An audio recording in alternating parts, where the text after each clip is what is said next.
नमस्कार, मैं रवीश कुमार। अब बात करते हैं मोदी के प्रवचन की। उन्होंने खुद ही अपने भाषण को प्रवचन कहा कि हमारे देश में, हमारी संस्कृति परंपरा में, हमारी सांस्कृतिक विरासत में मां का स्थान सबसे ऊपर होता है। मां शब्द सुनते ही एक श्रद्धा का भाव प्रकट होता है। जहां भी पवित्रता है, सब में हमें मां नजर आती है। ये हमारे संस्कार में है। अगर गंगा के प्रति हमारी श्रद्धा है तो गंगा को मां कहेंगे। अगर भारत के प्रति श्रद्धा है तो भारत को मां कहेंगे। गाय के प्रति श्रद्धा है तो उसे भी मां कहेंगे। सदियों से हमारे देश में मां का स्थान, नारी का स्थान सर्वोपरि माना गया है। मोदी की शुरुआत ललित निबंधीय शैली में हुई, जिसके शिकार हम सब रहे हैं। स्कूल कॉलेज के इम्तिहानों में नारी पर लिखते हुए हम श्रद्धा का इसी तरह से जिक्र करते हैं। मोदी के विचारों की नारी या तो मां है या वो देवी है। वो उद्यमिता, एंटरप्रेन्योरशिप की संभावनाओं का इंतजार कर रही है। शक्ति का अंबार है। राहुल के भाषण में भारत की नदियां ऊर्जा के रूप में थी और नरेंद्र मोदी के भाषण में जहां भी पवित्रता नजर आती है वो मां है। भ्रूण हत्या को शर्मनाक बताया और कहा कि हमें औरतों को उद्यमी बनाने का माहौल तैयार करना होगा। ये भारतीय राजनीति का बनाम काल है। कई तरह के बनामों में एक बनाम सबसे ऊपर आजकल चल रहा है, हमारे जरिए ही, वो नरेंद्र मोदी बनाम राहुल गांधी। पिछला हफ्ता राहुल के भाषणों की मीमांसा में गुजरा, आज नरेंद्र मोदी का दिन है। महिला उद्योगपतियों ने नरेंद्र मोदी के भाषण का स्वागत किया है। गनीमत है कि आज बीजेपी के यशवंत सिन्हा की तरह इस तरह से बयान नहीं आया। उन्होंने नहीं कहा कि ये उद्योगपति गाली दो तब भी ताली बजाते हैं क्योंकि ये सरकार पर निर्भर होते हैं। यशवंत ने ऐसा राहुल के CII के भाषण के दिन कहा था। निश्चित रूप से नरेंद्र मोदी भी बेतकल्लुफ अंदाज में बोल रहे थे। कहा कि आधुनिक हिंदुस्तान बनाने की पहली शर्त है हमारी मातृशक्ति का गौरव, उनकी इज्जत, डिग्निटी, सामाजिक जीवन की स्थितियों में बदलाव लाना होगा।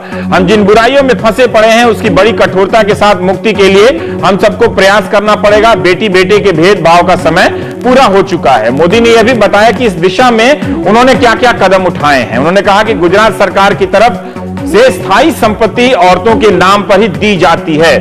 दूसरा, गुजरात में औरतों के नाम पर मकान, जमीन की रजिस्ट्री कराने पर कोई स्टैंप ड्यूटी नहीं लगती है। गूगल के अनुसार कई राज्यों में स्टैंप ड्यूटी औरतों के लिए कम तो है, पर जीरो ड्यूटी शायद कहीं नहीं है। मोदी ने कहा कि इससे औरतों के नाम पर संपत्ति आ गई, जिसके आधार पर वो भविष्य में उद्यमी बनने के लिए बैंक से कर्ज ले सकेंगी। तीसरा, ये कहा कि उन गांवों को विशेष दर्जा दिया गया है जिन्होंने सभी पदों पर महिलाएं चुनी हैं। गुजरात के 10,000 से अधिक गांवों में ऐसे कोई 300 गांव हैं जिन्हें यह दर्जा प्राप्त है। गूगल से मिली जानकारी के अनुसार इन गांवों को 2 से 5 लाख रुपए का विशेष अनुदान मिलता है। वैसे गुजरात के कई पंचायत यूपी बिहार से तो बेहतर ही हैं। मोदी ने यह भी कहा कि गुजरात के स्कूलों में बच्चों के दाखिले के समय मां का नाम पहले लिखने की व्यवस्था कर दी गई है। यह व्यवस्था अब देश के कई राज्यों में है। मातृशक्ति एकमात्र शक्ति ना लगे, इसलिए मोदी ने कामयाबी के कई और किस्से भी बताए, जिनमें से एक था जस्सूबेन का पिज्जा वाला किस्सा। चुटकी ली कि राहुल के कलावती की तरह जल्दी ही मीडिया जस्सूबेन का पिज्जा ढूंढेगा। ठीक यही हुआ। सिर्फ मीडिया को अभी तक राहुल का गिरीश नहीं मिला है। जिस तरह से बीजेपी ने राहुल के भाषण की आलोचना की थी, उसी तरह से कांग्रेस ने मोदी के भाषण की है। फिक्की की तरह दलित उद्यमियों के संगठन डिक्की के मेंटर चंद्रभान प्रसाद ने कहा कि खाद्य और कृषि से जुड़े क्षेत्र में गुजरात की महिला उद्यमियों की कामयाबी की मिसाल देकर श्री नरेंद्र मोदी ने सदियों पुरानी उन्हीं धारणाओं को मजबूत किया है कि औरतें खाद्य कृषि क्षेत्र में ही अच्छा कर सकती हैं। क्या बैंकिंग, फाइनेंस, IT और मैन्युफैक्चरिंग, जिसकी वकालत मोदी करते हैं, उन क्षेत्रों में गुजराती महिला उद्यमियों ने शानदार काम नहीं किया है? मोदी जितनी मेहनत अपने आलोचकों पर करते हैं, उनके आलोचक भी कम नहीं करते हैं। मोदी ने पिज्जा, अमूल डेयरी, इंदुबेन खाखरा, लिज्जत पापड़ की चंद मिसालें दी। वैसे वे गुजरात में महिलाओं की एक बड़ी संस्था सेवा का भी दे सकते थे, पर शायद संबंध ठीक नहीं है। मोदी के आलोचक जरूर कल 5 स्टार में जाकर चेक करेंगे कि बुफे काउंटर पर खाने पीने की चीजों में पापड़ के आगे लिज्जत लिखा है या नहीं। पर आज का सवाल यह है कि मोदी के इस भाषण से क्या महिलाओं को लेकर कोई आधुनिक फ्रेमवर्क खाका निकलता है? क्या वे स्त्री को पारिवारिक छवियों में ही कैद करने की मिसालें दे रहे थे? क्या वे स्त्री को आधुनिक भारत में बराबरी का भागीदार या यात्री नहीं मान रहे थे? मोदी के भाषण को नारीवादी नजरिए से किस तरह से देखा जाए? क्या शशि थरूर की पत्नी पर उनकी टिप्पणी के संदर्भ में या जर्सी गाय वाले बयान के संदर्भ में? क्या मोदी भी महिला आरक्षण के सवाल को उसी तरह से टाल गए जैसे राहुल ने केंद्र राज्य संबंधों के सवाल को टाल दिया? जो भी देखा जाए, आज के भाषण के संदर्भ में ही बात करें तो ठीक रहेगा। हमारे साथ रंजना कुमारी जी हैं, निदेशक हैं centre for social research. Shaina NC है मुंबई से, भारतीय जनता पार्टी की नेता। संजय निरुपम है, सांसद है कांग्रेस पार्टी के। कुमार केतकर साहब हैं, चीफ एडिटर दिव्य मराठी अखबार। और राणा आयुब जी हैं, सीनियर एडिटर तहलका, और जिन्होंने राणा आयुब ने भी एक इसमें कवर स्टोरी लिखी है।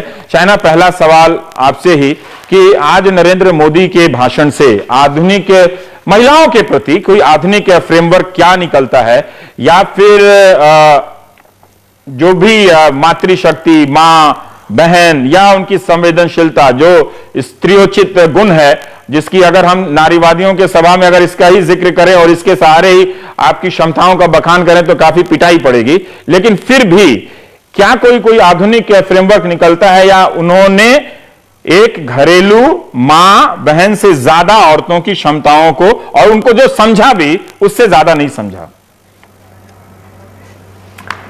देखिए, सबसे पहले मैं ये कहना चाहती हूँ कि आज जब हम महिला की चर्चा करते हैं, हम क्या चाहते हैं? हम चाहते हैं कि महिला शिक्षित हो, सुरक्षित हो और आत्मनिर्भर हो। हाँ। ये तीनों जो गुण हैं, मुझे लगता है कि एक तरफ जिस प्रदेश में एक महिला को लगता है कि उनको शिक्षा का अवसर मिले, जहां उनको सुरक्षा मिलती है और जहां उनको एक मौका मिलता है आत्मनिर्भर होने का, ये गुजरात प्रदेश एक मिसाल बन चुका है। देश भर में चर्चा होती है, विदेश में भी चर्चा होती है।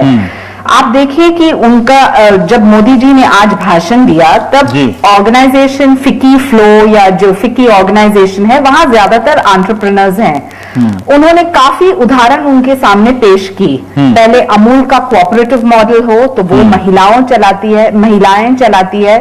दूसरी तरफ लिज्जत पापड़ की जो बात करते हैं तो वो हजारों करोड़ की आज एक प्रॉफिटेबल बिजनेस वेंचर बन चुका है, जो शुरुआत हुई थी ट्राइबल्स के साथ। लेकिन सबसे अहम है कि वाड़ी जैसे इलाके में जहां बंजर जमीन पे जहां आप कुछ नहीं कर सकते हैं, वहां सिर्फ सही ट्रेनिंग देकर जो महिला 15,000 कमाती थी, आज वो 8 गुना कमाती है। सिर्फ ये सोच के कि we can use this land to our utility, package and sell the products. और मुझे लगता है कि ये जो टेक्निकल इनोवेशन है, ये out of the box thinking जो है, वो जब आप एक महिला ऑर्गेनाइजेशन के सामने पेश करते हैं तब आप सोच सकते हैं कि क्या ढंग से महिला जो आज शिक्षित ना हो उनकी भी क्या प्रगति हो सकती है। ठीक है। तो मैं ये कहना चाहती हूँ कि जब एक नेता कोई भाषण करते हैं और एक आउटलाइन देते हैं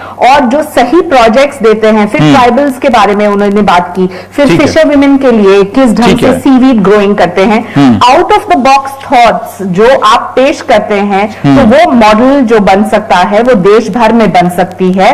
और महिला में वो क्षमता है कि कोई मैं इसमें बात करेंगे आगे कि उन्होंने आउट ऑफ द बॉक्स क्या कहा। ठीक है शाइना, थोड़ा सा ठीक है, आपने एक बात कही कि मेरा सवाल वैसे ये था कि उन्होंने इतना ज्यादा मातृशक्ति और गौरव और श्रद्धा, इस पर एक जोर दिया आपने भाषण के पहले हिस्से में बराबर से। तो हर एक व्यवसाय में मां तो रहती ही है। ठीक है, मेरे सवाल, मैं संजय से आना चाहता हूं कि संजय, अक्सर नरेंद्र मोदी देश में निराशा के माहौल की बात करते हैं, पर इस 50% आबादी के बारे में जब वो बात कर रहे थे तो काफी संभावनाओं के साथ बात कर रहे थे, उतनी निराशा नहीं थी। हालांकि इसका श्रेय वो आपको नहीं दे रहे थे, लेकिन फिर भी आपको बुनियादी दिक्कत क्या हुई उनके भाषण से? कुछ तो होनी चाहिए आपको। देखिए, नरेंद्र मोदी जो फिक्की के महिला उद्यमियों के सम्मेलन को संबोधित कर रहे थे, वो बुनियादी तौर पर एक प्रकार का चुनावी भाषण था। महिलाओं को एक वोट बैंक समझ करके आकर्षित करने का कार्यक्रम था। अच्छा। और इस चक्कर में बहुत कुछ बोल गए। हमारे देश में महिलाओं को सम्मान देने की परंपरा, महिलाओं को महत्व देने की परंपरा कोई नरेंद्र मोदी से शुरू होती है और नरेंद्र मोदी पे जाके खत्म हो जाएगी, ऐसा भी नहीं है। वेदों में लिखा गया यत्र नारी पूज्यन्ते रमन्ते तत्र देवता। तो महिलाओं को ज्यादा ताकत मिले, महिलाओं को आगे आने का मौका मिले, और तो ऐतिहासिक तौर पर ऐतिहासिक तौर पर बहुत काम किया है कांग्रेस पार्टी ने। आज पूरे देश में 10 लाख महिला आपको ये पंचायती बॉडी के मेंबर्स मिलेंगी। ये किसकी देन है? कांग्रेस पार्टी की देन है, राजीव गांधी की। लेकिन मोदी जो कुछ बोलने लगे कि लिज्जत पापड़ भी ये हुआ, तो लिज्जत पापड़ में उनका क्या योगदान है? मुझे डर लगा कि ये ना बोले कि इंदिरा उन्होंने एक बात कही कि जितने उदाहरण दे रहे थे, उन्होंने कहा कि इसमें गुजरात सरकार का कोई योगदान नहीं है और मातृशक्ति ने अपने बलबूते पर उन्होंने ये भी कहा है। रवीश एक मिनट, जिस प्रकार से नरेंद्र मोदी महिलाओं के लिए जो कुछ हो रहा है उसका बहुत कुछ क्रेडिट लेने की कोशिश कर रहे हैं, उससे मुझे डर लगा कि कहीं इंदिरा नोई को पेप्सी का प्रेसिडेंट मैंने बना दिया, कहीं इसको चंदा कोचर को आईसीआईसी का चेयरमैन मैंने बना के दे दिया, शिखा शर्मा को मैंने बनाया। ऐसा कुछ नहीं है। हमारे देश में महिलाओं का एम्पावरमेंट हो, हर सेक्टर में उनकी ताकत बढ़े, हर ताकत में वो स्थापित हो। अपनी बात इसके लिए जबरदस्त काम हो रहा है। आपने अपनी बात कही, ठीक है, पर मैं अंतर जानना चाहता था कि बुनियादी दिक्कत क्या है आपके इनके भाषण से। आपने ठीक है अपनी पॉलिटिकल एक बात कही है, जो आज उन्होंने पढ़ा है भाषण, उसमें आपको क्या बुनियादी दिक्कत है बताइए ना। मैंने सच पूछे तो पूरा भाषण उनका सुना नहीं है। वो जो आप टेलीविजन पे थोड़ा बहुत आया वो सब देख के मैं बता रहा हूं। देखिए बुनियादी तौर पर नरेंद्र मोदी क्या है? नरेंद्र मोदी बुनियादी तौर पर मैं और लोगों को सपना दिखा रहे हैं। गुजरात का जो विकास का मॉडल लोगों के सामने पेश कर रहे हैं। सच है कि गुजरात आज विकास के मामले में 8वें नंबर पर है। एफडीआई के गुजरात आज विकास के मामले में 8वें नंबर पर है। गुजरात में एफडीआई 1 नंबर पे नहीं है, तो मध्य प्रदेश। मैं चाहता हूं कि मैं आपको बता देता हूं, मैं आपकी मदद के लिए एक आध उदाहरण दूंगा मैं कि क्या है, ठीक है, उस भाषण का। मैं कुमार कितकर साहब से मैं जानना चाहता हूं कि मेरा जो सवाल था, कितकर साहब आप चूंकि दूर हैं, कि इस भाषण में एक पारंपरिक, पारिवारिक और पुरातन आर्काइक इमेज ही औरतों का गढ़ा है उन्होंने, या कोई बहुत आधुनिक आउटलुक वो पेश कर पाए हैं? मुझे नहीं लगता है कि पारंपरिक आउटलुक से ही उन्होंने बताया, लेकिन ये पूरा जो उनकी भाषा है, उनका पूरा जो अप्रोच है वो एक मार्केटिंग अप्रोच है। और मार्केटिंग अप्रोच में जैसे हर एक जो बड़ी कंपनी है, पर्टिकुलरली मल्टीनेशनल कंपनी जो होती है, वो देखते हैं कस्टमर कहाँ है, किस तरह का कस्टमर है और कौन से तरह के कस्टमर को किस तरह से सेल्स पिच देना चाहिए। तो मोदी ने या नरेंद्र मोदी ने वो मार्केटिंग टेक्निक सीखा है और वो मार्केटिंग टेक्निक सीखने के बाद उन्होंने सोचा है कि अपने देश में पूरी की पूरी महिलाएं सिर्फ मध्यम वर्ग में ही है। लेकिन ऐसा बात नहीं है। एक एग्रीकल्चरल लेबर वुमन है, आदिवासी भी वुमन है, उनके लिए उसमें कुछ नहीं है। ये वुमन जो है ये मिडिल क्लास और मेनली अर्बन और मेनली अपर क्लास और अपर कास्ट वुमेन के लिए ये जरूर उन्होंने दिया है। और ये मार्केटिंग टेक्निक अच्छा किया है उन्होंने। उन्हें मार्केटिंग टेक्निक में जो एक्चुअली अचीव किया है वो शायद वो आदिवासी महिला को, वो क्षेत्रमजदूर महिला को, वो दूर दूर के गांव के महिलाओं को पहुंचेगा नहीं। और इसके लिए मुझे नहीं डर लगता कि ये मार्केटिंग टेक्निक से और कस्टमर आइडेंटिफाई करके, जैसे कि कोई वोटर एक कस्टमर है, इस तरह से ट्रीट करने से कोई फायदा होगा। लेकिन हम ये कह सकते हैं कि मार्केटिंग टेक्नोलॉजी उन्होंने अच्छी तरह अचीव की है। ठीक है रंजना, यहाँ कोई मार्केटिंग की सवाल ही नहीं आता। नहीं बिल्कुल जी। मैं आ रहा हूं शायना, बारी बारी से आते हैं। रंजना जी, अगर आप गुस्ताखी माफ कर सकें तो, मतलब आप जैसी स्वतंत्र व्यक्तित्व वाली महिला को अगर मैं आदर के साथ बार बार माता रंजना जी या बहन रंजना जी कहूं तो आप किस तरह से प्रतिक्रिया व्यक्त करेंगे? मैं सम्मान करना चाहता हूं। रवीश जी, सबसे पहले तो इंसान के रूप में मेरा सम्मान करें आप, क्योंकि जो सबसे बड़ी दिक्कत है कि माँ महिलाएं हैं, इसमें कोई दो राय नहीं है, बहन भी है, पत्नी भी है, लेकिन उससे हटकर एक महिला एक व्यक्ति है। और पूरा जो ये संघर्ष रहा है इतने सालों का, कम से कम 30 साल मेरी जिंदगी का, कि हम महिला को एक व्यक्ति के रूप में समाज में स्वीकार किया जाए, स्थापित किया जाए, उसको व्यक्ति के रूप में सम्मान मिले, ये सबसे बड़ी बात है। और जहां तक सवाल है कि कहना कि माँ है और मैं माँ की बड़ी इज्जत करता हूं, तो वही माँ बिना खाए सो जाती है तो कोई पूछता नहीं है, वही माँ एनीमिया से मर जाती है बच्चा पैदा करने समय, कोई नहीं बातें। अभी आज भी हम MDG अचीव करने में फेल हो गए हैं हिंदुस्तान के तौर पर, मैटरनल मोर्टेलिटी रेट को हम रोक नहीं पाए हैं। वही माँ दिन रात घर में पिटती है तो हम कुछ नहीं कर पा रहे हैं। तो माँ की इज्जत, वही बहन सड़क पर उसकी इज्जत उतार ली गई भी 16 दिसंबर, जो दिसंबर की घटना है बहुत पुरानी नहीं है, दिमाग में हम लोग के वो सब कुछ है। तो सिर्फ ये एक वेनरेटेड मदरहुड और उसके बाद ये कह देना कि सशक्तिकरण, मुझे लगता है महिला के सशक्तिकरण को राजनीतिक रूप से सही ढंग से पेश करने के लिए ये जरूरी था आज ये कहना कि जब आप फीमेल फीटिसाइड सेक्स सिलेक्शन को लेकर आप द्रवित और दुखी हैं, जबकि गुजरात का डेटा देश से कहीं अलग नहीं है, गुजरात में भी उतनी ही फीमेल फीटिसाइड हो रही है। तो शायद देश में हम ये जानना चाहते हैं कि आपने कितने क्या किया उसके लिए, आपने कितने डॉक्टरों को जेल भेजा, कितने नर्सिंग होम बंद किए, आपने कानून का आपने कैसे लागू कराया। उसी तरह से आपने जब एंटरप्रेन्योर्स के सामने उदाहरण पेश किया, तो शायद महिला रोटी बनाती है, ठीक है, घर घर में रोटी बनाती है, अब वही उनकी नियति बना दी गई है कि रोटी बनाएंगी हाथ जलेगा, और फिर आप उसमें कहेंगे कि पति का इंतजार करेगी, जब पति आएगा तो उसको दिखाने के लिए तरह तरह के जतन करेगी कि किस तरह से पति हमारी तरफ ध्यान दे। तो ये जो इस तरह के जो एक कहते हैं स्टीरियोटाइप इमेज जो औरत की है, जिसमें आप औरत को घर के अंदर हर समय घर के अंदर वो क्या क्या किस तरह से वो दबी रहे, पिसी रहे, कुचलती रहे, वो रहे। लेकिन आप एंटरप्रेन्योर्स के बीच में भी जब आप बात करते हैं तो आप ये नहीं ऑफर, आप इमेजिन करिए कि वहां सारे जो महिलाएं बैठी थी उनकी जगह पर पुरुष बैठे होते जहां वो बोल रहे थे, तो कहते कि आप हमारे राज्य में आइए, हम आपको टैक्स कंसेशन देंगे, हम आपको क्रेडिट देंगे, हम आपको इंफ्रास्ट्रक्चर देंगे, आप हमारे यहाँ करके इन्वेस्टमेंट करिए, बिजनेस करिए। एक नॉर्मल सी बात होती जो कि फ्लो की महिलाएं सुनना चाहती वहां पर। उसी तरह से अगर आप, उन्होंने ये नहीं कहा कि महिला जो है आर्टिजन है, उनके बारे में जब प्रश्न भी पूछा गया तो ये नहीं कहा कि हम 5 चीजें उनको मार्केट से जोड़ेंगे, जैसे कि वो अक्सर उदाहरण दिया करते हैं कि हम उनको मार्केट से जोड़ेंगे, हम उनकी ट्रेनिंग अच्छी कराएंगे, हम उनको अच्छे बाजार के साथ। तो ये मुझे लगता है कि कहीं ना कहीं वो ही एक प्रिज्म है जिसमें हम उलझे हुए हैं कि देश भी माता है, गाय भी माता है और महिला भी माता है। तो ये जो माता वाला जो पूरा सोच है,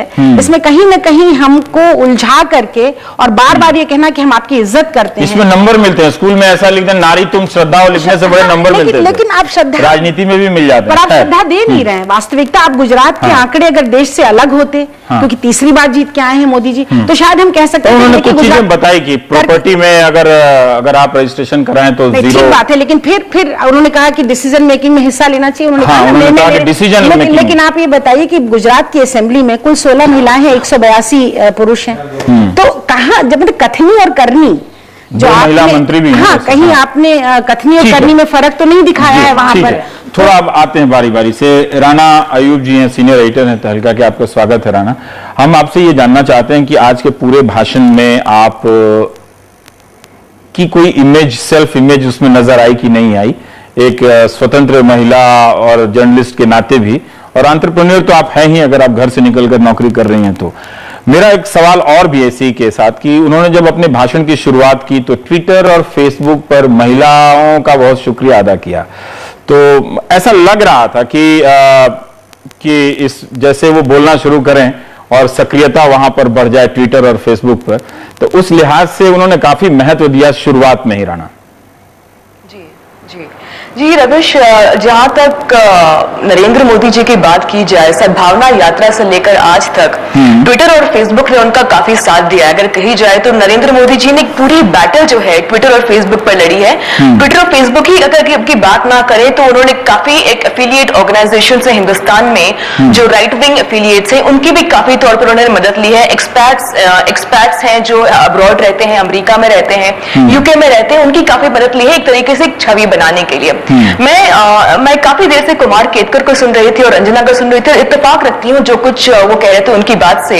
लेकिन ये जो as somebody who has been covering Gujarat और जो गुजरात की हकीकतों से वाकिफ है, मुझे एक चीज काफी मुझे चौंकाने वाली लगी कि नरेंद्र मोदी जी औरतों के एम्पावरमेंट की बात कर रहे थे और किसी ने एक सवाल उनसे पूछा कि वुमेन्स रिजर्वेशन का क्या हाल है और आप क्या करेंगे अगर आप सेंटर पर आए, तो उनका ये जवाब था कि देखिए मैंने तो ये बिल पास कर दिया लेकिन गुजरात की जो लेडी गवर्नर है वो इस बात पर अटकी हुई है ना। ये बात जो है ये अपने आप में एक बड़ी कॉन्ट्रडिक्टरी बात है। काश फिकी में जो औरतें बैठी हुई हैं, काश वो सच्चाई से थोड़ी वक्फियत रखती कि जब गुजरात में ये असेंबली में जो बिल पेश हुआ था, तो गवर्नर बेनीवाल जी ने खुद खत लिखा था 5 अप्रैल 2010 को नरेंद्र मोदी जी को, जो उस वक्त अशोक भट्ट ने पूरे असेंबली में पढ़कर सुनाया था।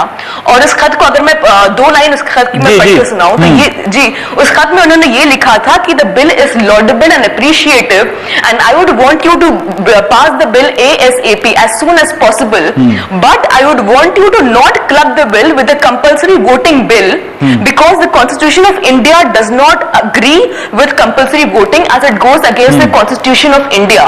अपने हिंदी के दर्शकों के लिए राना, मैं जरा बता दूं कि आप ये कह रहे हैं कि राज्यपाल बेनीवाल ने खत लिखा था और असेंबली में पढ़ा गया था, जिसमें उन्होंने नरेंद्र मोदी के इस 50% वाले आरक्षण की बहुत जबरदस्त तारीफ की थी और कहा था कि तुरंत लागू करना चाहिए। मगर वो जो अनिवार्य मतदान के साथ जोड़ रहे थे, वो कहते चूंकि ये मसला विवादास्पद है, संवैधानिक मसला है, तो इसे आप इसके साथ जोड़े ना और इस कानून को आप तुरंत पास कराएं, है ना? जी, और साथ ही साथ उन्होंने ये भी कहा है कि ये बिल जो है एकेडमिक्स के साथ इसे डिस्कस करना चाहिए, इसे टीचर्स के साथ डिस्कस करना चाहिए, इसे क्रॉस सेक्शन के साथ डिस्कस करना चाहिए। लेकिन नरेंद्र मोदी जी ने इस बिल को बिना किसी डिस्कशन के असेंबली में पास कर दिया और जिस दिन इस बिल की वोटिंग होनी थी असेंबली में, नरेंद्र मोदी जी खुद ही नहीं प्रेजेंट थे उस दिन।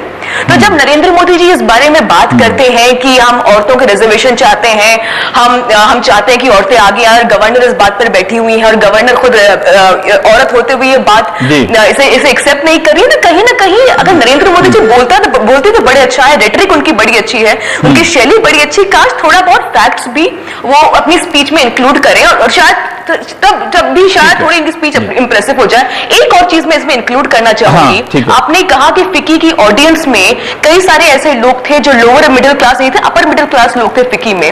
मैं जानना चाहूंगी कि अगर नरेंद्र मोदी जी जी किसी ने कहा कि अगर नरेंद्र मोदी जी सचमुच रीच आउट करना चाहते थे उस ऑडियंस को, तो कुछ दिनों पहले ही सुनीता विलियम्स गुजरात में थी क्या, और सुनीता विलियम्स ने गुजरात का ही नहीं हिंदुस्तान का काफी नाम रोशन किया है।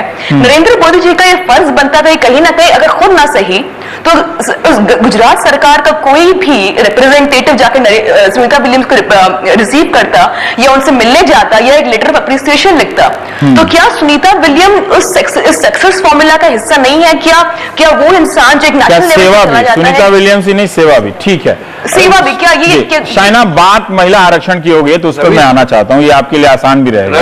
रविश एक बात, हाँ कुमार साहब, रविश मैं एक बात करना चाहता हूँ, नहीं एक ही बात करना चाहता हूँ कि सब महिलाएं जो है, वो जो 5 करोड़ लोग है, आबादी है गुजरात की, उसमें से 2.5 करोड़ लेडीज होनी चाहिए, महिला होनी चाहिए, लेकिन उसमें बहुत सारे सफाई कामगार है, कॉन्ट्रैक्ट वर्कर्स है, और वो कॉन्ट्रैक्ट जो वर्कर्स है वो जो कास्ट से आते हैं, वो समाज से आते हैं, उनके लिए मिनिमम वेज होना चाहिए, फेयर वेज होना चाहिए। इसके बारे में एक शब्द भी उनके भाषण में नहीं है। सब लोग सिर्फ थोड़ी उद्योग नहीं करते, सब लोग सिर्फ धंधे में नहीं जाते, सब लोग कोई व्यवसाय में नहीं जाते, बहुत सारे ज्यादा 70 से ज्यादा प्रतिशत लोग काम करते हैं और वो कामगार होते हैं, कष्टकरी होते हैं, क्षेत्रफल होते हैं।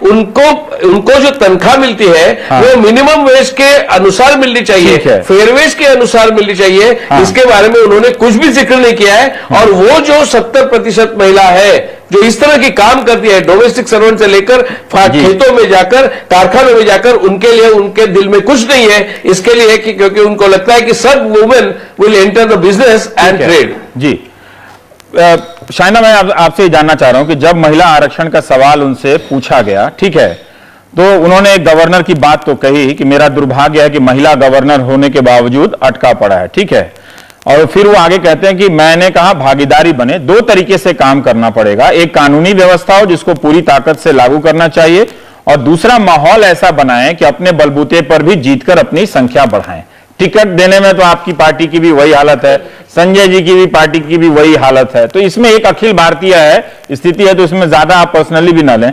लेकिन ये भी वो राहुल गांधी की तरह क्या वो नहीं कर रहे थे कि जब उन्हें केंद्र राज्य से संबंध के बारे में पूछा गया तो उस पंचायत में 50% की बात कर रहे थे। देश के कई राज्यों में पंचायतों में 33% से लेकर 50% तक महिलाओं को आरक्षण दिया गया है, अलग अलग, नीतीश ने भी दिया है और भी कई राज्यों में दिया गया है। देखिए, ये आपका पॉलिटिकल लाइन है कि औरतें अपने बलबूते पर जीतकर अपनी संख्या बढ़ाएं?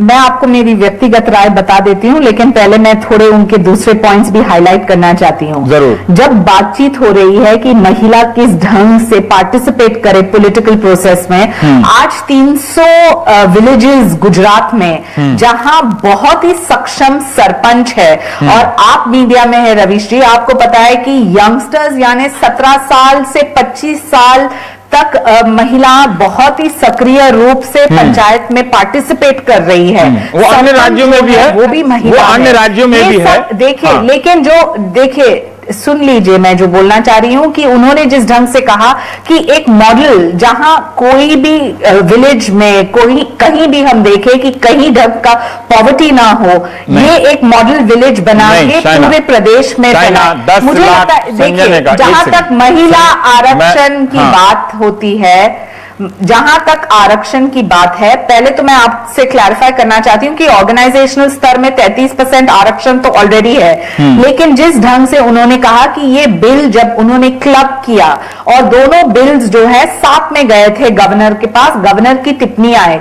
ऐसा नहीं है कि जो वो बिल पास होने वाला ही नहीं है, वो आए हैं तीसरी बार सत्ता में, वो जरूर जब वो बोलते हैं तो वो कर दिखाते हैं। और मैं आपको यकीन से कह सकती हूँ, छोड़ दीजिए उस बात को। जिस तरह से राहुल गांधी से जब केंद्र राज्य संबंधों के बारे में पूछा गया तो वो ये बताने लगे कि कैसे प्रधानों को सिस्टम में जोड़ा जाए, उसी तरह से जब वहां पर एक महिला उद्यमी ने पूछा कि अगर आप दिल्ली आ गए तो महिला रिजर्वेशन के बारे में आपकी क्या राय है, तो वो पंचायतों में आरक्षण के अधिकार की बात करने लगे, है ना। उन्होंने ये कहा कि महिलाएं अपने बूते पर जीतकर बताएं। मतलब वो क्या कह रहे थे कि कांग्रेस, सवाल तो आप कांग्रेस बीजेपी से होगा ना कि वो महिलाएं कहां जाएंगी जब आप सबसे बड़ी पार्टी हैं। आज हकीकत ये है कि हर एक राजनीतिक दल में महिला को संघर्ष करनी पड़ती है। रंजना जी आपको बता देगी, हम सब बता देंगे, हर एक पार्टी में। संजय जी नहीं बोल सकते हैं। ये टोकनिज्म जो होती है, ये टोकनिज्म जो होती है, जहां हमने कहा कि 16 आमदार हमारे पास या 16 एमएलएज हैं या इतने सारे एमपीज हैं, हम सब जानते हैं कि जब तक महिला आरक्षण सेंटर में न पास हो, महिला को जिस ढंग से एक मौका मिलना चाहिए वो शायद नहीं होगा। लेकिन जिस व्यक्ति ने माना है, और यहाँ आप जिस ढंग से डाइसेक्ट कर रहे हैं, कुमार जी भी जिस ढंग से बोल रहे हैं कि उन्होंने क्या अलग कहा, मैं ये कहना चाहती हूँ, जब राहुल गांधी का स्पीच हुआ तो तब भी उसमें चर्चा हुई थी कि उन्होंने क्या क्या नहीं कहा, और उन्होंने देखिए, उन्होंने जिस ढंग से महिला की प्रशंसा की है, वो भी मुझे लगता है कि चर्चाजनक है, क्योंकि कौन से ऐसे नेता हैं जो आते हैं और सिर्फ कहते हैं कि ये, मुझे ये बताइए शाइना जी, एक्साइटिंग एग्जाम्पल, और शाइना कुछ टिप्पणी करना चाहती हैं। मैं सिर्फ एक चीज ये कहना चाहूंगी कि ये बात सच है कि महिला आरक्षण पर जब प्रश्न हुआ, और ये एसिड टेस्ट है इस समय, चाहे वो कोई भी पार्टी हो, एसिड टेस्ट है कि आखिर आपने, जब एनडीए की सरकार थी और अटल बिहारी वाजपेयी जी जब प्रधानमंत्री थे, तब ये बिल आया था और तब भी पास नहीं हो पाया था। 9 साल से यूपीए की सरकार में भी ये बिल पास नहीं हो पाया, और साथ साथ में ये संभावना थी, अगर सचमुच कोई कन्विक्शन है, सचमुच कोई प्रदेश का मुख्यमंत्री ये सोचता है कि महिलाओं को हकदारी मिलनी चाहिए, इसलिए उन्होंने दूसरा जवाब दिया ना कि माहौल ऐसा बनाइए कि महिलाएं अपने लेकिन रवीश जी, उनको कोई नहीं रोक रहा है, न संविधान न देश, कि वो अपने राज्य में इसको पास करके मैं ये जानना चाहता हूँ एक अपने दर्शकों की, मैं एक, हालांकि अभी मुझे संजय के पास जाना चाहिए था, पर ठीक है आपके पास आ गया हूं। वो ये कह रहे हैं कि पश्चिम के लोगों की सोच है कि भारत में महिलाएं घरेलू होती हैं और कोई काम धाम नहीं होता। ऐसा होता है कि पश्चिम वाले ऐसा सोचते हैं? हालांकि भारत में स्त्रियों की स्थिति बहुत खराब है, सिर्फ मैं गुजरात की बात नहीं कर रहा हूं, पूरे देश में। मैं पश्चिम की सोच से सहमत नहीं हुई। मोदी जी आगे कहते हैं, आज हिंदुस्तान के किसी भी हिस्से में ट्राइबल इलाके में चले जाइए, वहां पे आप देखना ट्राइबल इलाके में वहां की सारी इकोनॉमी की ड्राइविंग फोर्स है, वहां की माता बहनें हैं, पुरुषों से डबल मेहनत करती हैं, वो घर चलाती हैं, आज जो डेयरी उद्योग है वगैरह वगैरह। इस तरह से ये सही है कि औरतें आज खेती का काम ज्यादा कर रही हैं, लेकिन ये भी सही है, मैं अभी बिहार गया था, एक प्याज की खेती हो रही थी, उसकी रोपनी हो रही थी, तो मर्दों का जो रेट था ना वो 100 रुपए का था और औरतों को 70 रुपए का था। नहीं, निश्चित ठीक है। ये जब हम उनके श्रम को माँ बहन कहके, मातृशक्ति कहके जब उनको पहचानते हैं, रिकॉग्नाइज करते हैं, तो क्या उनके लेबर के वैल्यू को भी उद्घाटित करते हैं? दिक्कत होती है समान काम के लिए। मैं तो बिहार का उदाहरण दे रहा हूँ, गुजरात का मुझे नहीं मालूम। हाँ। पूरे देश में रवीश जी बिल्कुल सही आपने इंगित ये किया। एग्जाम्पल है या फिर पलायन है, मतलब उस हकीकत से? नहीं, निश्चित। ये जो औरत डबल मेहनत कर रही है उसकी वजह क्या है? अक्सर अपनी कमियों को ढकने के लिए हम पाश्चात्य देशों को दोष देते हैं और अपने विचार को, अपने सोच को नहीं बदलते हैं। और आपने बिल्कुल सही इंगित किया कि समान काम के लिए समान जो वेजेस हैं वो हिंदुस्तान में नहीं मिल रही हैं औरतों को। और दूसरी बात ये कि देखिए जो प्रोडक्टिव इकोनॉमी है उसमें तो नहीं है, जो रिप्रोडक्टिव इकोनॉमी में औरतें काम करती हैं, माँ बहन कह करके आपने उनको घर के अंदर कर दिया और सुबह से लेके सूरज उगने से लेके सूरज ढलने तक और सबके सो जाने के बाद तक बिना खाए, कम खाए सोने वाली औरत के काम का आपने कोई भी मूल्यांकन आज तक नहीं किया। हिंदुस्तान में नहीं हुआ, तो हम पाश्चात्य देशों को क्यों दोष दें? अगर हमने स्वयं अपनी देश की महिला, उद्यमी महिला, अपने देश की कामगार महिला के साथ न्याय नहीं किया है, तो हम पाश्चात्य देशों को क्यों कह रहे हैं? हर महिला को भाषण में क्या ढूंढ रहा हूँ, वो विम का ऐड आता था ना, आज की नारी सब पे भारी, वो वाला है कि नहीं है? वो है कि नहीं? सर पे भारी तो नहीं, नहीं, सब पे भारी, सर पे भारी नहीं, सर पे भारी, सब पे भारी, तो मैं वो है सब कि पे नहीं? भारी नहीं, सर पे भारी, ये हो गया आज की नारी। संजय, मैं आपसे जानना चाहता हूं, नरेंद्र मोदी ने कुछ बताया, एक आलोचना थी कि राहुल गांधी भी कई तरह के किस्सों में उदाहरण दे रहे थे, जैसे गिरीश है, बहुत सारे लोग यहां से वहां माइग्रेट कर रहे हैं और उसकी एक ऊर्जा है, ठीक है। लेकिन नरेंद्र मोदी ने भी कई सारे उदाहरण बताए, वो अलग बात है, ठीक है। नरेंद्र मोदी कह रहे हैं कि स्टैंप ड्यूटी जो है उसमें वो 0 ड्यूटी है। उन्होंने जितना किया उतना बताया। उन्होंने कहा भी कि उन्होंने साहब बहुत कुछ नहीं किया, करना बाकी है।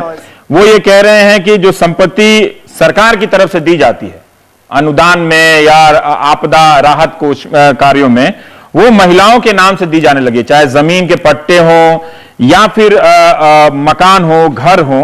और क्या ये सब कदम बताकर ये इन सब कामों को भी आप आलोचनात्मक नजरिए से देखेंगे क्या? उन्होंने जो किया उतना तो बताया है ना। नहीं, इसमें आलोचना वाली बात नहीं है। सही ढंग से दोनों पार्टियों का जो दृष्टिकोण है महिलाओं को लेके, उसका मूल्यांकन होगा और होना चाहिए। कांग्रेस पार्टी महिलाओं के संदर्भ में क्या सोचती है और क्या करती है, ये आपके सामने है।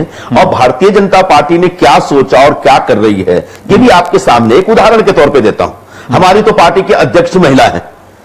पूरे बीजेपी के पास इतने मुख्यमंत्री हैं, उसमें एक भी महिला नहीं है। तो एक महिला थी, उसको ही भगा दिया इन्होंने। वो उम्मीदवार है वैसे, हाँ। अभी उम्मीदवार है। मैं उमा भारती के बारे में कह रहा हूं। रह गई बात, बोलिए, आपकी जब बारी आएगी तो बोलिएगा। हाँ। हमारे देश में एक साक्षरता मिशन चलता था। एक अरसे के बाद महसूस किया गया साक्षरता तो बढ़ रही है, लेकिन महिलाओं की साक्षरता कम है, पुरुषों की साक्षरता ज्यादा है। 2009 में हमारी सरकार ने पूरे लिटरेसी मिशन को विमेन लिटरेसी मिशन में कन्वर्ट किया और महिलाओं को ज्यादा से ज्यादा साक्षर करने के ऊपर जोर दिया। 50% महिलाओं को पंचायत के चुनाव में एक रिजर्वेशन मिले, नीतीश जी ने शुरू किया था। वो हमें इतना अच्छा लगा, पूरे देश के लिए हम लोगों ने बिल बनाया, पास किया। आज महिलाओं को जो राजनीतिक भागीदारी मिली है, इसका सारा का सारा श्रेय अगर किसी व्यक्ति को, इस क्रांतिकारी व्यक्ति को दिया जाए तो राजीव गांधी थे। वरना महिलाएं तो कभी घर से बाहर निकल ही नहीं पाते थे। महिलाएं आज घर से बाहर निकल रही है, राजनीतिक प्रक्रिया का हिस्सा बन रही है। अब स्टैंप ड्यूटी 0%, ये टोकनिज्म का कोई मतलब नहीं है। अगर गुजरात में आप जाएंगे तो गुजरात में बड़े पैमाने पर आदिवासी महिलाएं हैं। उन महिलाओं की कितनी बुरी दशा है, आप जाकर देख लीजिए। और नरेंद्र मोदी 12 वर्षों से वहां मुख्यमंत्री हैं, आदिवासी महिलाओं के विकास के लिए कुछ नहीं कर पाए। जहां तक महिला आरक्षण की बात है, मैं साफ साफ अपनी पार्टी की भूमिका रखता हूं। हमारी पार्टी महिला आरक्षण पास करने के लिए वचनबद्ध है। राज्यसभा में सोनिया जी का विशेष आग्रह पूरी पार्टी के साथ और राज्यसभा में हमने पास किया। लोकसभा में भी नहीं बताया, 10 साल मिले आपको, 10 साल में आपने नहीं बताया आपने। सरकार चली जाएगी। अभी भी मैं रंजना जी पूरे देश के सामने, रंजना जी पूरे देश के सामने एनडीटीवी के माध्यम से मैं घोषणा कर रहा हूं, भारतीय जनता पार्टी आज घोषणा करे, भारतीय जनता पार्टी आज घोषणा करे, Congress party women reservation bill Lok Sabha में लाके पास करने के लिए वचनबद्ध संजय है। जी, ये ठीक है। बहाना तो बीजेपी पिछले कहे 10 तो साल से चल रहा है। राणा जी मैं आपके पास आना चाहता हूँ। हाँ, वो जब कह रहे हैं कि वो तो बताइए। आ रहा हूं बारी बारी से कि नारी एक, मैं थोड़ा सा स्पीच पे भी आना चाहता हूं कि नारी एक शक्ति का दूत होती है, माता शक्ति का अंबार होती है। मर्दों की तरह वो रास्ते पर अपनी मर्दानगी नहीं दिखाती है, वो अपनी शक्ति का संचय करती है और वक्त आने पर शक्ति का विस्फोट होता है। इसमें गलत क्या जी। है? इसमें गलत कुछ भी नहीं है, मैं तो पूछ रहा हूं इसमें। लेकिन एक नरेंद्र मोदी जी जो देश को आगे लेके जाने की बात कर रहे हैं, कहीं ना कहीं एक थोड़ा सा रिग्रेसिव टोन मर्दों की तरह रास्ते पर अपनी जी। मर्दानगी नहीं दिखाती है, ये लाइन अगर राहुल गांधी जी। बोलते तो आप किस तरह जी। से इसको अप्रिशिएट करती शाइना जी? पर मैं राणा से पूछना चाहता हूं, ठीक है? जी, ये बहुत ही रिग्रेसिव लाइन कही है, वो भी ऐसे CM wanting to be PM ने जो डेवलपमेंट की बात करते हैं और देश को आगे लेके जाने की बात करते हैं, जो ओबामा को अपना आइडल मानते हैं, तो कहीं ना कहीं जो बात हो रही है टोकनिज्म की, ये सब टोकनिज्म ही तक सीमित है। बिकॉज कहीं उनकी पूरी स्पीच में औरतों को जो सही मानों में जो इज्जत देने वाली जो एक वो एसेंस आता है, वो पूरी स्पीच में मुझे कहीं दिखाई नहीं दिया। मैं एक छोटा सा एग्जाम्पल साइड करना चाहूंगी रवीश जी। आई मीन शायद इस चीज से उसका ताल्लुक नहीं है, लेकिन आज ही सुबह सुप्रीम कोर्ट की एक वर्डिक्ट आई है अमित शाह के केस में, और ये वही अमित शाह है जिनको पिछले हफ्ते पार्लियामेंट्री बोर्ड में नरेंद्र मोदी जी की वजह से जनरल सेक्रेटरी इंडक्ट कर दिया गया है। अमित शाह के कार्यकाल में एज अ होम मिनिस्टर उनको सीबीआई ने अक्यूज ठहराया है 2 केसेस में। उनमें से 2 औरतें, 2 इनोसेंट औरतें, कौसर भी जो सोहराबुद्दीन की बीवी थी, जिनको बुरी तरह उनका बलात्कार करके उनको मार डाला गया है। इशरत जहां जिसको एक इनोसेंट टेररिस्ट, जिसको एक इनोसेंट सी लड़की, कॉलेज गोइंग गर्ल, उसको टेररिस्ट बता के आपने मार डाला गया है, उसी अमित शाह को आप इंडक्ट करते हैं। तो नरेंद्र मोदी जी कौन सी औरतों की इज्जत की बात करते हैं, ये मेरी समझ से परे है, क्योंकि ये तो एक टोकनिज्म ही हुआ ना कि एक तरफ तो आप कहते हैं कि औरतों को हम आगे लेके जाना चाहिए, मर्दों से चाना बशाना चले, और दूसरी तरफ औरतों के राइट्स को, औरतों को इतनी बुरी तरह आपके स्टेट में कुचला जा रहा है, उनको मर्डर किया जा रहा है, और उन्हीं के अक्यूज्ड को आपके कहने पर बीजेपी पार्लियामेंट्री बोर्ड में इतनी ऊंची पोजीशन पे बैठाया जा रहा है। तो ये मेरे लिए कहीं ठीक नहीं, ये पूरी नहीं बैठ रही है। रंजना, मैं ये जानना चाहता हूं कि मर्दों की तरह वो रास्ते पर अपनी मर्दानगी नहीं दिखाती। हालांकि हमारी भाषा की भी समस्या है, सिर्फ मोदी की नहीं, इसलिए वो बार बार महिलाओं का पुरुषार्थ कह रहे थे, महिलाओं का महिलार्थ नहीं कह रहे थे, लेकिन ये कोई बात नहीं, चलिए ठीक है। लेकिन फिर भी वो कह रहे हैं, उस वाक्य में कह रहे हैं कि मर्दों की तरह वो रास्ते पर अपनी मर्दानगी नहीं दिखाती है, शक्ति का संचय करती है और वक्त आने पर उस शक्ति का विस्फोट होता है। मतलब चाइना कह रहे हैं इसमें गलत क्या? मैं कह रहा हूं कि ये क्या है? नहीं, मर्दानगी का मतलब क्या है, और ये जो मैचो कल्चर का जो एक पूरा पेट्रियार्कल, क्या आप औरत को भी उसी पितरी रूप में देखना चाहते हैं? बिल्कुल, आप उसकी भी मर्दानगी देखना चाहते थे। मर्दानगी क्या है कि दूसरे किसको पकड़ के पीट दें, घर के अंदर पीटें, सड़क पे रेप करें, सड़क पे सेक्सुअल ऑफेंस, हर तरह की यौन हिंसा करें। तो ये सब चीजें जो मर्दानगी का प्रतीक है, और अभी शायद मुझे लगता है, इसीलिए मुझे लगता है कहीं ना कहीं जो हमारा नेतृत्व, मुझे भय है इस बात का, अगर उनका जेंडर सेंसिटाइजेशन नहीं हुआ रवीश जी, तो आने वाले समय में भी हम लोगों को इसी तरह की भाषा, इसी तरह के सोच और इसी तरह का, चाहे दोनों, और अभी संजय हमारे दर्शक जानना चाहेंगे इसमें गलत क्या है बोलना, जैसे चाइना कह रहे कि मर्दों की तरह वो रास्तों पर अपनी मर्दानगी नहीं दिखाती, क्या गलत है इसमें? नहीं, इसमें मर्दानगी का मतलब क्या है? मर्दानगी का, वही तो मैं कह रही हूँ, जो मर्दों की तरह मर्दानगी दिखाना एक तरह का कोई एक वैल्यू है समाज का, कोई एक तरह का मूल्य बताना चाह रहे हैं कि हर औरत को मर्दों की तरह मर्दानगी दिखानी चाहिए। मतलब वो कहना क्या चाह रहे हैं? और इस तरह की तमाम वाक्य इस पूरी स्पीच में आप देखेंगे, जिससे साफ साफ समझ में आता है कि कहीं ना कहीं कर रहे हैं, करना चाहते हैं, सोच रहे होंगे, लेकिन वास्तव में जो समझ है उनकी, वो कहीं ना कहीं उसी महिला की समझ है, जिस महिला की के प्रति जो समझ समाज के, हिंदुस्तान के समाज में है, जिसको कि बदलने की हम लोग लगातार कोशिश। क्यों कहा कि इसमें गलत क्या है? देखिए, जब कोई पुरुष एक महिला को सम्मान देते हैं, तब आपको उसके ऊपर भी एक प्रश्न चिन्ह उठाते हैं और कहते हैं नहीं, मैं तो देखिए, मैं बुलाया या बहन क्यों बुलाया। हाँ, मैंने ये कहा मर्दों की तरह वो रास्ते पर अपनी यही बात अगर राहुल गांधी ने कही होती तब आपकी क्या प्रतिक्रिया? आप प्लीज इसके आगे पीछे वो पढ़ रहा हूं मैं, आप आगे वो कह रहे हैं कि पुरुष सबसे बड़ी गलती करते रहते हैं। सिलेक्टिवली चेरी, मैं पढ़ दूं पूरा इसको, आप कहें तो मैं पढ़ देता हूं। वो कह रहे हैं कि कभी कभी हम माता बहनों की शक्ति को पहचानने में गलती कर देते हैं, और खासकर कि पुरुष सबसे बड़ी गलती करते हैं। नारी एक शक्ति का दूत होती है, माता शक्ति का अंबार होती है। मर्दों की तरह वो रास्ते पर अपनी मर्दानगी नहीं दिखाती है, वो अपनी शक्ति का संचय करती है और वक्त आने पर शक्ति का विस्फोट होता है। हम व्यवहारिक जीवन में देखते हैं कोई महिला खाना पका रही है, चपाती बन जाए, इसके लिए बहुत मेहनत कर रही है, और उसमें कोई छेद हो जाए, उसमें से कोई भाप निकल आए, उंगली जल जाए, तो इंतजार करती है कि पतिदेव जल्दी आ जाए और अच्छा हो। उस रंग की क्रीम लगाती है ताकि नजर ना आए। पति के आते ही कोशिश करती है कि पति जी का ध्यान जाए कि आज मैं जल गई हूं, चपाती बनाते बनाते स्टीम के कारण मैं जल गई हूं, नजर नहीं गई तो पानी देते हुए, चाय देते हुए चाहती है कि नजर जाए और पति दो शब्द बोल दें। पति सोचता है कि कैसी है ये, चपाती बनाते बनाते समय थोड़ी सी भाप लग गई, तो उसके लिए 2 घंटे से कभी ये क्रीम कभी वो क्रीम लगाती है। पति की सोच अलग होती है, ये उन्होंने कहा है। जमीनी स्तर पर क्या ये हकीकत नहीं है? कभी कभार आप सोच लीजिए कि कितने सारे महिला हैं जो ये सोच से वाकिफ है, लेकिन उन्होंने यहां बंद नहीं की। आप बार बार बोल रहे हैं कि उन्होंने एक प्रतिक्रिया दी कि माता और मात्र और ये सब, लेकिन उन्होंने ये कहा है कि विदेश में भी जो ये विचारधारा हो कि हिंदुस्तान के महिला हाउसवाइफ है, मैं वाकिफ नहीं हूं उससे। मैं कहता हूं कि आप में ये क्षमता है, आपने कर दिखाया है।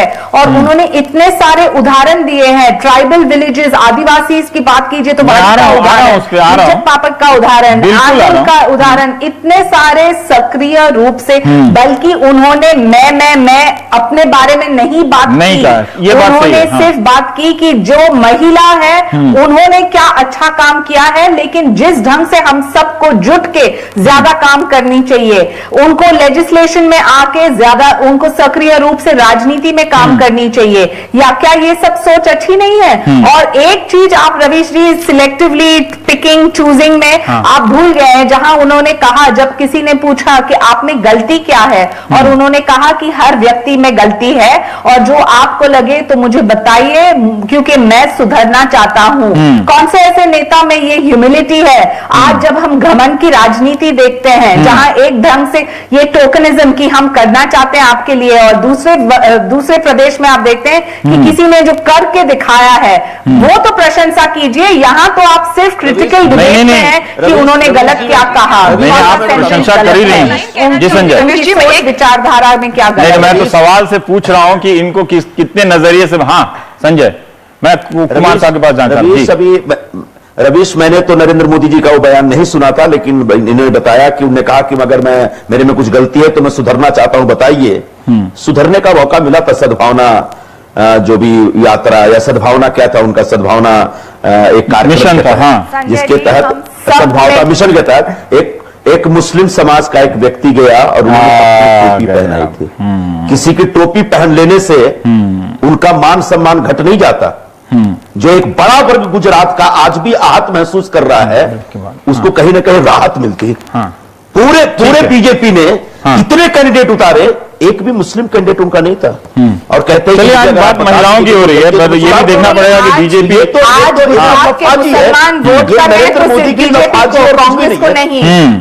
ठीक है, और इस देश को नरेंद्र मोदी की लफाजी से थोड़ा सा सावधान रहना चाहिए। ठीक है, एक उन्होंने, हम ब्रेक के बाद आएंगे तो इस पर हम बात करेंगे, लेकिन मैं पढ़ देना चाहता हूं ब्रेक में जाने से पहले कि जब वो कह रहे हैं कि आज हम जहां हैं वहां हमारी मातृशक्ति के ऑर्गेनाइज्ड वे में, संगठित रूप में जो इन्वॉल्वमेंट या भागीदारी होनी चाहिए उसकी मात्रा बहुत कम है। पॉलिसी के तहत समाज की 50% शक्ति को जोड़ना है।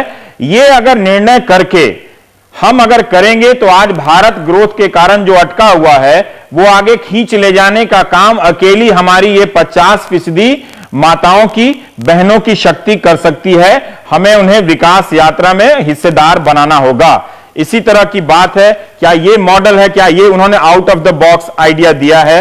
ब्रेक के बाद हम पूछेंगे कि ये कैसे संभव है, कैसे उन्हें निर्णय की प्रक्रिया में हिस्सेदार बनाएंगे, कहीं राहुल गांधी के प्रधान की तरह तो नहीं। छोटे से ब्रेक के बाद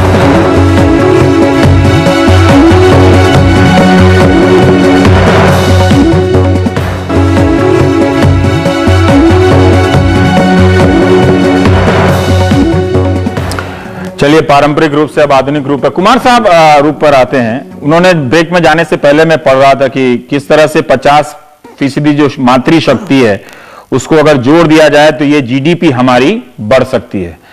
लेकिन जब वो एसआरसीसी में जीडीपी को बढ़ाने की बात कर रहे थे तब वो किसी ऐसे मातृशक्ति या किसी शक्ति की बात नहीं कर रहे थे। वो नॉर्मली उनका एक आइडिया था कि जो मैन्युफैक्चरिंग सेक्टर है उसको इतना दुरुस्त और टेक्नोलॉजी से इतना फास्ट बना दिया जाए जिससे हम दुनिया के सामने कंपीट कर सके। ये दो आइडिया है। शाइना की शिकायत है कि उन्होंने जो कहानियां बताई हैं, चाहे इंदुबेन खाखड़ा की हो, चाहे जस्सूबेन पिज्जा की हो, इन सब जो कहानियां हैं औरतों की कामयाबी की, उसके जरिए वो एक मॉडल पेश कर रहे हैं, कम से कम रास्ता बता रहे हैं। इनोवेशन, टेक्नोलॉजी और ये ट्रेनिंग कोई नया मॉडल है क्या रवि जी? आप जानते हैं इस मातृशक्ति का पहला जिक्र महात्मा गांधी ने किया था जब महात्मा गांधी ने 1920 में कहा कि ये मातृशक्ति में प्रोडक्शन लाइन में उनको आना चाहिए, मैन्युफैक्चरिंग में आना चाहिए। चरखा एक सिंबल था। और जब महात्मा गांधी ने इन लेडीज को, महिलाओं को पूरे मूवमेंट में लाया तब ये मैन्युफैक्चरिंग सेक्टर में भी लाया। और जिस तरह से इला भट्ट काम कर रही थी, साराभाई मैडम काम कर रही थी, वो भी मातृशक्ति है। लेकिन मोदी की पूरी बयान ऐसी है कि मोदी को ऐसा लगता है, जैसे हम हिस्ट्री में पढ़ते थे ना, ख्रिस्त पूर्व और ख्रिस्त के बाद, उस तरह मोदी को लगता है कि मोदी मुख्यमंत्री पहले के पहले, मोदी पूर्व और मोदी मुख्यमंत्री के बाद, मोदी के बाद ऐसा इतिहास रचा गया है। इसमें कोई भी आइडिया आउट ऑफ बॉक्स भी नहीं है। ये सब आइडियाज महात्मा गांधी ने डिस्कस किए, ये सब आइडिया पंडित नेहरू ने डिस्कस किए। हाँ ठीक है, एक सेकंड बोल रहे महात्मा गांधी ने पंडित दिया। अभी एक दिन नरेंद्र मोदी कहेंगे कि अपने यहाँ मायावती मुख्यमंत्री हुई, ममता बनर्जी मुख्यमंत्री हुई, जयललिता मुख्यमंत्री हुई और 1971 में नंदिनी सतपथी मुख्यमंत्री हुई। ये महिला शक्ति का आवाज नहीं था। और प्रधानमंत्री इंदिरा गांधी महिला शक्ति का आवाज नहीं था।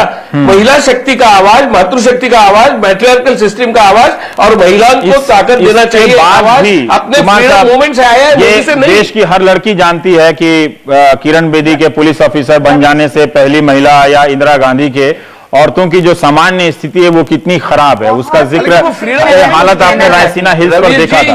पर चाइना में पॉइंटेड क्वेश्चन करना चाहता हूँ। रवि जी एक बात सुनो, रवि जी एक बात सुनो, एक बात सुनो। ये देन जो है वो अपने फ्रीडम मूवमेंट की है और ये देन नरेंद्र मोदी की नहीं है। ठीक है, वो देन तो वो उनको कहाँ बोल रहे हैं कि ये उनकी है। चाइना उन्होंने एक आइडिया दिया है, नरेंद्र मोदी ने एक आइडिया दिया है। चाइना कहाँ बोल रहे हैं कि उनकी देन है। हाँ, नरेंद्र मोदी जी कहाँ बोल रहे हैं कि ये उनकी देन है। एक सेकंड, देखिए बारी बारी सवाल सुन लीजिए। महिलाओं ने ये की है जो आप उनको चाइना, मेरा एक सवाल सुन लीजिए, मैं आपकी शिकायत नहीं करना चाहता। कुमार साहब एक सेकंड। चाइना, उन्होंने नरेंद्र मोदी ने कहा है कि जो कॉर्पोरेट सोशल रिस्पॉन्सिबिलिटी का जो फंड होता है, उन्होंने कहा कि आप ये जो 100 करोड़ से ज्यादा बिजनेस करने वाली कंपनियां हैं, नियम है कि कुछ पैसे कॉर्पोरेट सोशल रिस्पॉन्सिबिलिटी के रूप में खर्च करने होते हैं, इनकम टैक्स के कारण लाभ होता है और सभी कंपनियां उसका फायदा लेती हैं। तो ये कह रहे हैं कि ये उद्योगकार मित्र अपने परिवार की मां, पत्नी, बहन किसी को भी सीएसआर का काम दे दें तो मैं विश्वास से कहता हूं कि वो उत्तम काम करके दिखाएंगी। मुझे तो बड़ा गड़बड़ ये आइडिया लगा कि कंपनी का पैसा परिवार में ही घुमाते रहिए, सीएसआर का देखें। लेकिन फिर भी ये एक मॉडल है। मैं आपकी प्रतिक्रिया जानना चाहता हूँ। ये क्या गलत है इसमें? क्या गलत है इसमें? कॉर्पोरेट सोशल रिस्पॉन्सिबिलिटी में जो कोई ट्रस्ट सेटअप करें और वहां उनकी जो महिला घर की है, माँ हो, जो भी हो, बहन हो, सक्षम महिला हो और वो समाज के लिए कुछ करना चाहती है तो वो पैसा इस्तेमाल करेगी समाज के ऊपर, उनके ऊपर नहीं। परिवारवाद से कोई गलत नहीं। हर बार शुरुआत करेंगे होती है, यहाँ जो टिप्पणी होती है, यहाँ जो टिप्पणी होती है कि नरेंद्र मोदी ने, ये तो महिला का दर्जा है, मीनिंग ये उनकी सक्रियता है, स्वाभाविक रूप से है। वो कहाँ ये श्रेय चाहते हैं? जितने भी उदाहरण उन्होंने दिए हैं, उन्होंने श्रेय दिया है तो महिलाओं को, तो उन्होंने नहीं कहा है कि ये मेरे वजह से हुआ है। लेकिन राणा संक्षेप, एक पॉइंट रवि जी में, एक राणा संक्षेप 30 सेकंड मैम। हाँ जी रवि जी, सिर्फ एक इन्होंने पॉइंट किया कॉर्पोरेट सोशल रिस्पॉन्सिबिलिटी की। नरेंद्र मोदी जी कहते हैं सबसे ज्यादा इंडस्ट्रियल हाउसेस उनके यहाँ इन्वेस्ट कर रहे हैं, तो क्या वो इंसिस्ट करेंगे रिलायंस को, अदानी को, टाटा को, जितने इंडस्ट्रियल हाउसेस उनके यहाँ है इन्वेस्ट कर रहे हैं, कि आप यहाँ पे इन्वेस्ट करने से पहले आप इंश्योर करेंगे कि वुमेन को यहाँ पे ज्यादा जॉब मिलेगी, गुजराती वुमेन को यहाँ जॉब मिलेंगी या ट्राइबल सेक्टर्स की औरतों को यहाँ पर नौकरी मिलेगी? क्या वो घर से शुरुआत करेंगे इस चीज की? इसीलिए तो उन्होंने कहा कि पैसा फैमिली में रहे, कॉर्पोरेट सोशल रिस्पॉन्सिबिलिटी वाला। हाँ, सबसे बड़ी दिक्कत कॉर्पोरेट सोशल रिस्पॉन्सिबिलिटी की जो सबसे बड़ी आज ट्रेजेडी है वो तो यही है कि परिवार वालों को ही ट्रस्ट करते हैं इंडस्ट्री के लोग, और अपने पैसे को घुमाने के लिए परिवार का ही फाउंडेशन बनता है। और अक्सर आप देखेंगे चाहे वो अंबानी परिवार की महिला हो या उससे लेके हर जगह कि परिवार की महिला ही जो है कॉर्पोरेट सोशल रिस्पॉन्सिबिलिटी का ट्रस्ट चलाती हैं। तो कोई नई बात नहीं है, इनफैक्ट इसी से बाहर निकलना है। बिल गेट्स ने या मिलिंडा गेट्स ने अपने परिवार में अपने बेटे बहू और उन लोगों से नहीं ये फाउंडेशन चलवाया, उन्होंने दुनिया के तमाम लोगों को फाउंडेशन में इन्वॉल्व किया है और उसको उस तरह चलवाया है। तो ये तो अपने आप में एक क्विक कमेंट सर, 30 सेकंड है आपके पास, मैं प्रोग्राम अब खत्म कर रहा हूं। हाँ, ये काम तो आपके यहां भी होता है, आप भी इससे इत्तेफाक करेंगे कि इंडस्ट्री वालों को तो आप भी नाराज नहीं करते? मुझसे सवाल है जी, 30 सेकंड है सिर्फ। देखिए, मैंने पूरा भाषण नहीं सुना, लेकिन अभी पूरी चर्चा के दरमियान आपने जो कुछ उनके सेलेक्टिव जो अंश सुनाए हैं, हाँ, उस आधार पे मुझे कहीं से कोई आउट ऑफ बॉक्स थिंकिंग नहीं दिख रही है। हाँ, ये एक मातृशक्ति नहीं, वोट शक्ति के सामने एक नेता का चुनावी वादा है, इसके अलावा और कुछ भी नहीं है। संजय जी, आपका रिकॉर्ड भी कोई अच्छा नहीं है ना आपकी पार्टी का, वरना आज देश में महिलाओं की ऐसा है कि इसका मतलब है दोनों नेताओं के भाषण में आउट ऑफ बॉक्स नहीं है, काफी महत्वपूर्ण भूमिका निभाई है। रंजना के भाषण में कोई आउट ऑफ बॉक्स नहीं है। बहुत बहुत शुक्रिया, आप देख रहे थे प्राइम टाइम। सर, हमारे डायरेक्टर साहब नाराज हो रहे हैं, आशीष बहुत नाराज हो रहे हैं। रवीश वो बम्पर लुढ़का देगा, रोल कर देगा। बस करो रवीश, एक मिनट। संजय